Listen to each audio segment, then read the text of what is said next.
স্ত্রীদেরকে কখনো অবমূল্যায়ন করবেন না। আপনি যতই বাহিরে লাইন লাগান, এই লাগান সেই লাগান, দিন শেষে কিন্তু আপনার ঘরের মানুষটাই আপনার পাশে থাকবে। বিপদে পড়ে গেলে ওইটার বলবো যে ওদিকে যাও, ওদিকে যাও, এদিকে আসিও না। আপনার স্ত্রী বলবেন আমি আপনার পাশে আছি। মনে রাখবেন, এই জিনিসটা যারা বিবাহিত আছেন, স্বামীরা যারা আছেন, স্ত্রীদেরকে মূল্যায়ন করবেন। তারা আপনাদের থেকে বেশি কিছু চায় না, একটু সময় চায়, একটু মায়া চায়। আপনি জানেন, স্বামী হয়ে যদি স্ত্রীর মাথায় একবার হাত বুলাই দেয়, ওই স্ত্রী সারাদিনের কষ্ট দুঃখ সব ভুলে যায়। কথা বলেন ঠিক না?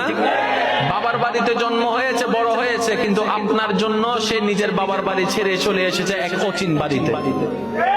প্রথম 3 মাস 4 মাস বাবার বাড়ির জন্য মন কেঁদেছে, গিয়েছে 6 মাস গিয়েছে, 1 বছর গিয়েছে।